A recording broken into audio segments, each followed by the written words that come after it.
Welcome to the Weigh In Podcast, where we discuss all things boxing. On today's episode, we have Steve the Rocky Roach. What up, what up? And a fellow Leytonstone landlord, Sugar Ray. Back in the building. What's going on? Oh, good. Well, before we start, let's have a little wellness check. How's your Easter break been, guys?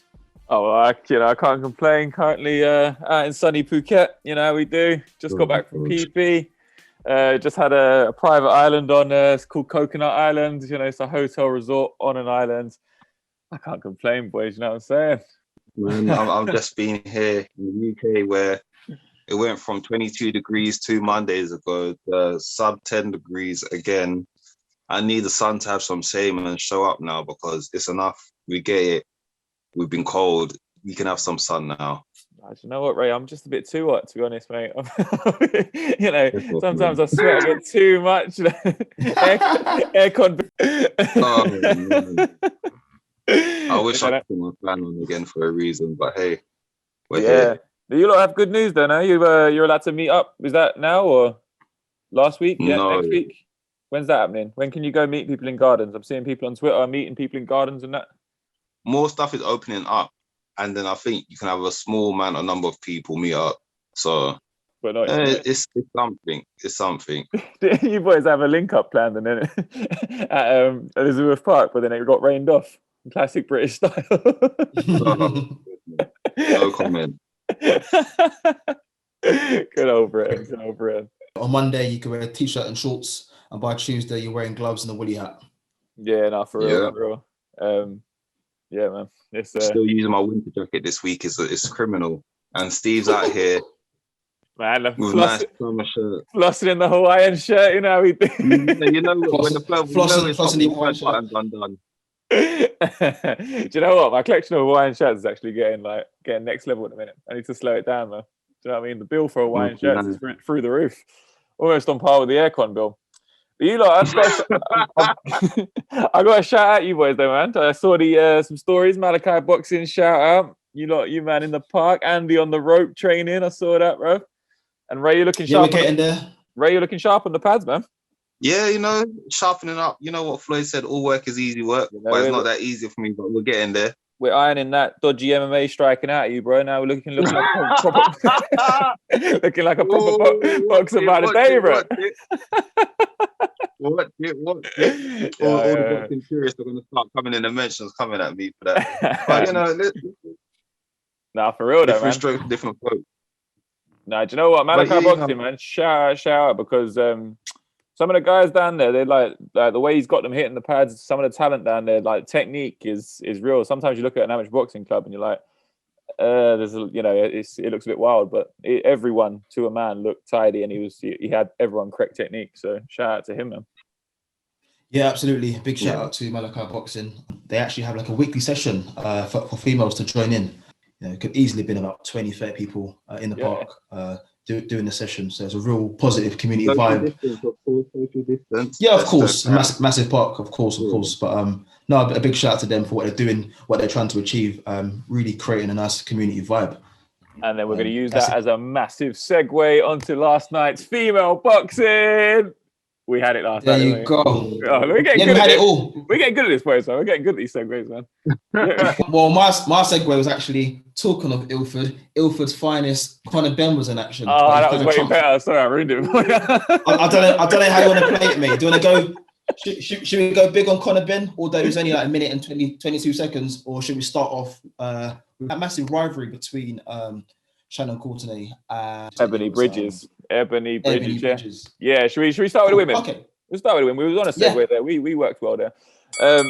Yeah, do you know what, man? They had a throwdown. Did you guys see the fight? It was like you got to check out Ebanie's face. If you haven't seen it, Google it at the end of the.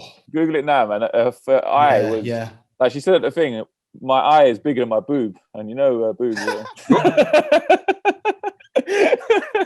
No, for real though. At least you said it, not us. Yeah, no, I'm gonna post it on our Insta later, and I got a planned post for that. And so just like that is testament. And she did the 10th round. She said that she couldn't see for the final 3 rounds. She goes, I could just feel the right hands. I couldn't see them coming.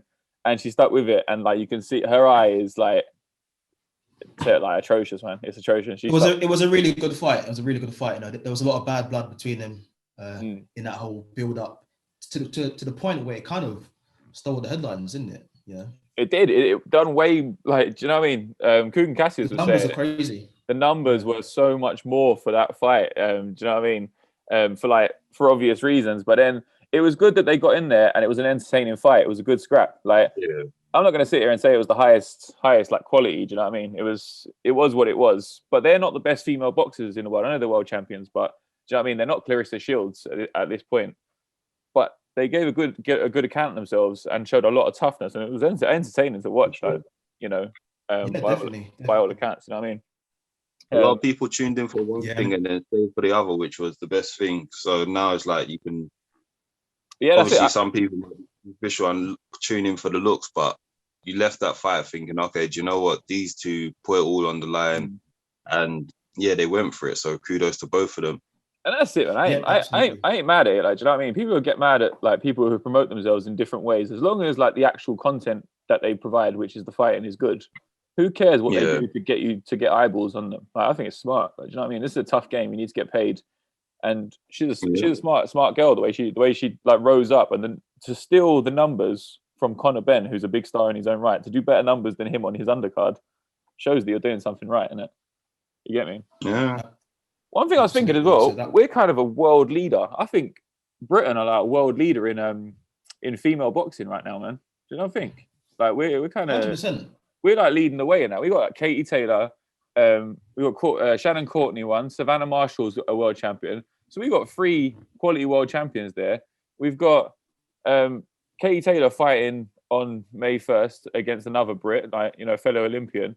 You know, there's no one investing like Eddie Hearn is investing in this thing. Do you know what I mean? So credit to him as well. But like other people are talking about it, but he's actually growing this sport kind of single-handedly, like using Katie Taylor and others.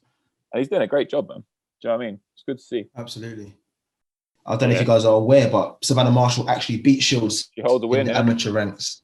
Holds that win. So I loved on Sky Sports. Like, Andy, you work in the industry, so you'll know what goes on behind things. But I saw a headline on Sky Sports it just had a picture of Clarissa Shields and Savannah Marshall, and it goes, "The Fury Anthony Joshua of the women's boxing." And I just imagine Eddie Hearn that's the hyperbole that you need. I just imagine Eddie Hearn sat behind his keyboard just tapping it, well, we'll get him in. What will get him in? All right, yeah, just call it the AJ and Fury of the women. I mean, to be fair, it will be a big fight, wouldn't it? Oh, mate, it's like it is the biggest fight in women's boxing, no doubt.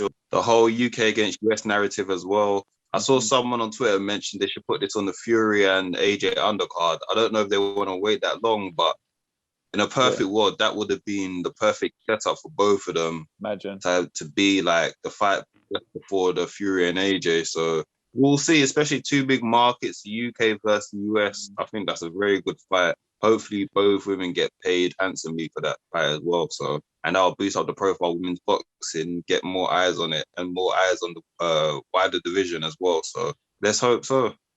Worked at MMA, so I think that win in the amateurs as well. That win in the amateurs is so important, isn't it? It's like because like Clarissa Shields, she hasn't lost many fights in her entire life. So just to get that W, hopefully it sells a good fight and gets them both paid. And Savannah Marshall's a good fighter in her own right. Do you know what I mean? She's trained by Peter Fury. Really good team, and she showed last night she's a big puncher as well. So cool. Okay, guys, let's talk about the main event. Conor Benn against Samuel Vargas. Didn't actually last long, did it? What a savage! What a savage! Like, do you know what I mean? Like, he's fought Vargas. Name a prospect in the welterweight division, and they've all fought him. No one's done that to him. Khan's fought him, and he got knocked over, and they had a scrap. Do you know what I mean? That went 10 rounds, I think, which was the distance in that fight. It was a 10-rounder. Like, not for Conor Benn, just like bish, bosh, bash. Do you know what I mean? He dealt with him. It was literally in and out, wasn't it? Yeah. Like, Conor Benn, he knocked him down and said, "Get my dinner ready. I'm ready to go home." Oh, that's it. He stuck the kettle on before the fight, mate. Come out, his tea was still hot, mate. you know when you put your microwave on and you try to do as many tasks as you can before the microwave finishes. Yeah. Nah, them ones. And he looked good, man. His punching looked vicious last night. You know, and he just looked intent. Like, you just saw that kind of aggression. He saw the opening, didn't he? And went for it. And then he comes out afterwards and he gives an interview, and the aggression is still there. He's got something in him, that guy, man. He's like unhinged, but you like that in a fighter. But he is like, he's definitely just got that kind of fighting aggression like his dad had. You know, how far did that kick his career? Like, how, like, where is he now? Like, do you think? I'd say he can fight a former titleist. So whether it be Khan, like he called out, Johnny Nelson said he thinks he'll beat Sean Porter, but I think that is, he's catapulted himself way ahead of, obviously, before people thought he would have to stay domestically and beat the Chris Congos, McKinnon, Josh Kelly's and whatnot. I think now he's at the point where he's even skipped Avenetian, like he doesn't even need to go there with it. I think just go to world level. You've got an intercontinental title. Why stay UK based? Go abroad, or make them come to you. Yeah. And then fight have a former titleist, and then obviously after that it gets sticky when you start talking about I guess Terence Crawford and Errol Spence. We gotta leave them because those are the elite of the elite. There's levels to this. He's a long way from that, but how exciting is it that, like, he's got that name? He fights similar to his dad, and he's putting in performances now. So he's like legit now. Like, he's not a gimmick anymore. To do that to Samuel Vargas, you're not a gimmick anymore. Like, this is crazy. Yeah. He could be a superstar. I'm not saying he's going to be the best fighter, but you don't need to be. You just need to be like, to have something. He's got the look. He's got the attitude for it. He's got the attitude. He's got a great Some look. people call it arrogant. Yeah, he's got his dad's name, sure. and now he's got a great style as well, like knocking people out. He's not going 10 rounds with Vargas, is he? He's getting in there and doing him in a round. Like, looking good. It's exciting, man. Kugan Cassius posted, Conor Benn is the next standout British pay-per-view star. Do you agree? Well, let's leave that to the audience. Do you agree, guys? So let us know in the comments if you think Conor Benn will be the next pay-per-view star. Yeah. I think he can be. Like I say, he's got the looks, he's got that appeal, the mass appeal. He's got the hunger as well and determination, and he's also backing it in the ring. He's got his dad's name as well. One more big win does it for him, I think. One more big win, and then he can start calling for bigger shots. And as soon as he gets more viewers on him, listen, then he'll be able to start calling out a lot of welterweights out there that don't get numbers that he does, and then he gets to call the shots. So it's all building him up to be that. And let's be real, man. Him and Khan on, like, is a standalone pay-per-view fight. People will buy that. A lot of people will buy that right now. People will buy that. You know, they'll buy that. I was gonna ask you guys. I mean, is Conor Benn right in calling out someone like Amir Khan or Akil Brook? It's the perfect person to call out. Khan is the perfect person to call out because he showed last night he's a puncher. And what's Khan's biggest vulnerability? He's already saying. What if I let? He's like, you don't think I can beat him? You don't think if I land that right hand on Khan, he's not going to go? And it's like, how can you deny that? You know, like, it makes sense. Like, you just believe. In my mind, last night he made that 50-50 fight, which is crazy to think, but he did for me. Ray, do you agree? Or are we getting a bit too carried away? Like I say, you know, it was only a minute. It was only a minute. I think a lot of the time in this country, we like the boxers to be quote unquote humble, but listen, when you put in the work that he's put in, you can't tell someone that's put in that much good work, oh, we want you to just turn it down a bit. It's like, no, I don't see it. Cocky is not cocky, because cocky for me is if he was just like one hand behind my back, I'll beat him any day of the week. He just believes in his ability that much that he's challenging for a world title and he wants to prove himself. And I think you should never quench that thirst when a fighter feels in that zone. And it's not a gimmick. He's not just doing it. You can tell in his speech, in his look, in his eyes, he wants it. So listen, if he wants it, if he got that bravado, channel it the right way, try to get him that fight. Let him continue talking that talk, because it's not like he's just beating cans and calling himself the can man. No shots at supposed. Oi, him against AB. I ain't mad at it, boys. I ain't mad again. He beats AB. There's no way AB takes that fight. Oh, listen, mate, come on. I would love AB to come over here and fight someone. He's the guy. He's the guy that can get him over here. Listen, guys. There's only one AB here. All right. Apologies. In all seriousness, a Conor Benn, Adrian Broner fight will do some crazy numbers. Oh, that would do amazing numbers. Yeah, like hit Conor Ben AB, CB AB, or Conor Benn against Amir Khan. Those are all. I think the good thing with Adrian Broner, I think if Conor Benn calls him out, Adrian Broner's got enough pride that he'll start going into a war of words with Conor Benn. And Conor Benn's straight shooting with Adrian Broner's bravado, even though his last performance showed that physically he's not there anymore, it'll be a good scout to have on his name, and then obviously the whole UK against US thing as well. If Conor Benn's like, cool, you US guys always want to talk about how you're better than UK guys, this is the perfect time for Conor Benn to be like, cool, I'll even come over to your guys' backyard, beat Broner, do something about it. I think sets him up perfectly. Because Broner's not going to come to the UK. So if you want to take a trip to the US like his dad did as well, and then he can base it off of that. He goes, look, my dad went abroad and brought the fight to the US, guys. And then Conor can say, I'm doing the same thing. You guys think I'm shielded here? I will go abroad. I will beat you in your back garden, and I will come back with a scalp. And I think that is the best thing. I'd rather have Conor Benn versus AB because I think that's more of an international fight as well. Adrian Broner needs that type of big fight as well to propel himself because his performance was very lackluster, and honestly, it should have been an L on his record. But I'm an Al Heyman guy, so let me stay silent on what happened behind the scenes. I know. Listen, definitely Conor Benn versus Adrian Broner. Let's make it happen, mate. You should be ready. You should be on the books, man. A matchmaker. That is a perfect fight, man. That needs to happen. CBAB, man, needs to happen. Get it done, please, mate. AB, holler at your boys. Holler at the other AB and get it done, AB, man. Come on. Don't worry, mate. I'll start doing DMs and see what I can do. But on the real though, as well, one last thing on this, yeah. Like we do a lot of analytics for the podcast, and like obviously following trends and stuff. As it's all business, we got to do what we got to do, and numbers don't lie, boys. Conor Benn, his numbers are up there with some of the best in the UK that we follow. Do you know what I'm saying? He is a phenom for the amount of fights that he's had, for the position that he's in his career. The numbers he does is outrageous, man. So like, for sure. There, he's a superstar in the making, and now he's backing up in the ring.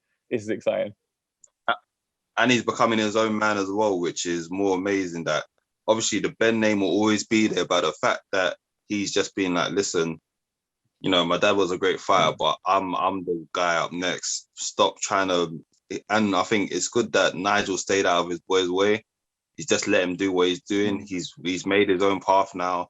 And now it's not Conor Benn, son of, Nigel Benn. That's not the first thing that comes to people's minds now. Now it's just Conor Benn in his own right. So more credit to him. 100%. 100%. I totally agree there. Totally agree there. So, watch his space. Conor Benn, look forward to seeing what he does next. I know he was taking some time out. Said a tough long camp. And he also welcomed the son quite recently. So a big shout out to the Benn family. I think it'll be a few. I'm sure he's definitely deserved a couple of weeks off before entering the gym again. And also a big shout out to Tony Sims as well. He's been there for a long time and he's been guiding him throughout his whole career. There's a nice little stable there, built in over in Essex. The likes of Ted Cheeseman, who mentioned a few weeks ago, who loves a scrap. Craig Richard as well. He'll be fighting for a world title in May. Indeed. So I think Felix Cash as well. So there's a number of fighters working under Tony Sims there. So a big shout out to Tony Sims and all the team making things happen over in Essex. Okay, guys. So that was Conor Benn. Mentioned the undercard quite briefly. Let's move on to the big one. Anthony Joshua against Tyson Fury. What people may not know is that me, Steve, and Clive, UK time, it was very early in the morning. When I say early in the morning, I'm not talking 7 or 8.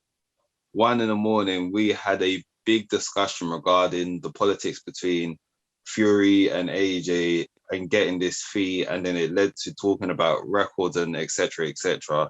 And all I know is when AJ wins, I want my flowers.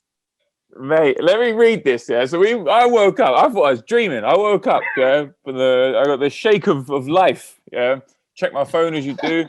Yeah, I jumped in on this. So these messages were sent at 03:32 in the morning, UK time. I chipped in. No, sorry, Thai time. I chipped in at 06:34 Thai time. I should have been awake. I'm on holiday in a minute, but I was outraged. Yeah. Raymond. Fury either wants a tune-up or is stalling because he's not in shape. People really tried to say Fury playing mind games. Stop giving him more credit than he's due. I knew it. Hope the WBC strips him. This fraud has never defended the belt yet. Somehow gets all these great accolades. Fact. Cheers. Right, we got some dissecting to do. First of all, now calling him a fraud. Don't get me wrong. Calling him a fraud was a bit of hyperbole to draw out people. Everything else. Well, I was drawn out. You woke me up. Mission accomplished. But everything else I said is true. He's never defended the belt. Whenever it's time for him to be the favorite and for him to be the champion, there's always something that comes up. And for it to happen once, fair enough. It to happen twice, but how many times?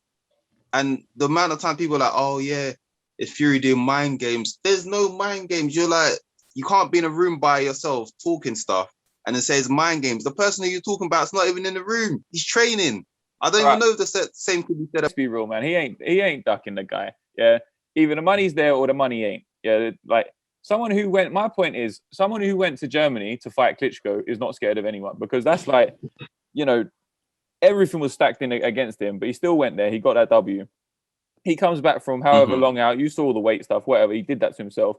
He still went to America and fought a very, very good champion, again, against all the odds because he was on someone else's card. He got robbed, for God's sake. You know what you're up against when you go to America. You know what you're up against when you go to Germany. And he's still getting these Ws. So, like, Anthony Joshua's never put himself in that position. He's never been an away fighter. He's had it all his own way. Anthony Joshua's an amazing fighter, an incredible fighter. So is Tyson Fury. These fights are complicated to make. Yeah, they're really, really tough to make. You can't turn around and say the guy's a fraud or the guy's ducking this guy, or whatever. You can't say that. Do you know what I mean? It's just he's not an idiot and he's trying to get the best advantage possible for himself. That's fair enough, but the fighting man that keeps on telling us he doesn't care about money, I saw his nose start growing like Pinocchio. Furthermore, those times he went away, he wasn't like, oh, I'm the fighting man that will take on anyone, anywhere. No, you had no choice. Let's stop making it sound like Fury was the guy that was out here just going to everyone. Like, when people try to talk about, oh, he fought Wilder and this, that, and the third, Wilder even baited himself up when he admitted that AJ gave him good enough money and he chose to go for Fury because why? Fury was out of shape at the time, was coming back from where he came from, and Wilder thought this is a good time to fight Fury and get that scalp. Unfortunately, Fury's skills shone through, exposed Wilder, and he ended up getting beat. But let's not act like it was a case of Fury planned. This is what goes back to my whole thing of saying that Fury, this big mindful mastermind, is like, no, this was circumstance. It was circumstance that put you in there. And fair enough, if you go out there and you beat the circumstance, but stop acting like he is the guy that conducted it. Do you think Tyson Fury is looking at Anthony Joshua's skill set and thinking, all right, yeah, that's something that's going to trouble me? He's definitely weary. He is definitely weary of Anthony. He's a real threat, but he's not scared of it because Anthony Joshua, like, what's the difference between Klitschko and Joshua? Like, Klitschko was sort of dominating. Klitschko was dominating Joshua, and then Joshua pulled out a punch from the gods. Let's have it right, yeah. Like, stop it, bro. Let's be real. That is what happened. Go back and watch the fight. He was getting dominated until he wasn't. We all thought he was going to lose, and then he pulled out that uppercut from the gods. And he was getting dominated. He was on cruise control, and then Joshua got a second win. What's Tyson? No second win. My eyes were closed. All right. Yeah, no, he pulled out a punch from the gods. Tyson Fury, Tyson Fury won every single round against Klitschko and made it look easy. So how can you say? I'm not saying he's going to win or whatever. But why would, if you school Klitschko in that way against, and then someone has a really hard fight against them, surely you're looking at that and going, being awkward. Yeah, I've got a very good chance of beating that guy. Deontay Wilder had a very good chance of putting Joshua to sleep. Yeah, let's be real. That would have been a very, very hard fight for Joshua. Yeah, to stay away from that right hand for the whole time. He gets tired in fights, and he would have dropped. Tyson Fury dominated that guy. Tyson Fury's best win is better than Anthony Joshua's best win. Tyson Fury's best performance is better than Anthony Joshua's best performance. This is where I have to come back with a rebuttal because let's be honest, the Klitschko that faced Tyson Fury was one who wasn't he dominated for so long, he became incompetent. Because even the fights before that, Klitschko wasn't even trying, he wasn't excelling, he was on cruise control, he plateaued, but he just plateaued at the time at such a level that he done enough just to beat his opponents, and he wasn't wowing no one. The Klitschko that fought Anthony Joshua was so much better and fired up. Oh, what are you on about? It was like 3 years later, he was older. That is older. I won't take that away. He was older, man. Come on, man. But all I'm saying, all I'm saying, my point is that it's an even fight. Will you accept it's an even fight? But these fights are hard to make. Like, no one's scared of anyone in this kind of thing. To say that Fury's like ducking or like Fury's not ducked anyone. Like, do you know what I mean? Like, he's not scared of the guy. I won't say scared. Scared isn't the word to use, yeah. But you cannot say that from the pictures that we've seen in public, Fury is not out of shape. He's infamous for being out of shape outside of camp. Yeah. And I do think he does need a warm-up fight. And I think that is what he's angling toward. And when I say maybe scared isn't a word, but for lack of a better term right now, we'll use that. He is not ready, and he's using stalling tactics to get into shape. And there's no one that can't tell me otherwise. No, this is a guy, like I said, how you can be, people give him all these accolades, and you've not defended a belt. What's going on? How can you not defend the belt once? If I see you, I'll defend the belt against who? What? Takam? Like, do you know what I mean? He'll slap up all them, man. The defense is the defense. Like whatever. I was looking the other day. Fury, when has Fury gone into the fight? How many fighters have made? How many fighters? Joe Calzaghe made 4 million defenses of his title. Is he better than B-Hop? No. Well, there you go. He defended the title probably more than a lot of top fighters. The difference is though, he's very close. He's very close. I'm not saying that just because it's like saying Ronaldo or Messi in that type of situation. Just because Ronaldo might win Ballon d'Or, it doesn't make Messi dead. The same way that Calzaghe. But you know as well as I do, there's a lot of fighters there who just grab a title, like, you know, these like sort of dodgy European titles, like Felix Sturm, for instance, yeah. Felix Sturm made a load of defenses of his title in Germany. Yeah, he sat there out in Germany picking up defenses against top 15 guys in whatever belt he had, the WBA. Is he a relevant guy? Was he like the Was he the middleweight king? No, he made a load of defenses. Whose resume looks better at heavyweight? Joshua or Joshua or Fury? Fury's has the top, like the better performance and the better win. Anthony Joshua has the breadth. I'll give you that. To say he had the better performance is still a bit, because people go on like Joshua faced Fury, Klitschko in his prime. That was still a young Joshua. That was still a risky fight at the time. That was still very green. This is still let's not forget, this is still a guy that started boxing at 18 years old, a time when Klitschko was probably champion when Joshua just got started. No doubt. So, but we digress. The point being is, I personally feel Fury is stalling this because either he wants a tune-up fight or he's not in shape and he's dragging this out so that he's got more time to get in shape. And listen, at the end of the day, what we can't deny is lifestyle and habits. And Fury's lifestyle is shown on continuous occasion. Outside of camp, this guy will forever not be in shape. He doesn't live the lifestyle conducive of someone that trains yearly, all the year round. And I'm not saying you have to be in a fierce training camp, but for someone like AJ, we've seen him. Even when AJ is not in shape, it still looks like people's best shape. And I truly believe that with Fury, he's delaying this not because of money, but because he's not in shape. And that's not to say that the money is not an issue, but I think that being in shape is more of a factor than people give it credit for. And stop calling this guy smarter than he is, because he's not. And there you have it. Fiery encounter between the two latest Stone boys there. So let us know who you think wants it more, AJ or Fury. Guys, I'm going to leave it here now. I was enjoying that. I was sipping some tea. Mate, I was sipping tea. I was at the back enjoying that little heated discussion between you guys. HBO face-off back in the day. That's what it is, a virtual face-off there. And hopefully, fingers crossed, we will get a date and a venue confirmed very, very soon. It's been a long time coming. It's looking towards Middle East, so we'll see what happens. It could be the Middle East. It could also be in London. Sadiq Khan has kind of thrown his name in the hat as well. But that could be a political ploy ahead of the London elections. I think the rematch will be in London, but the first match won't be. So we'll see.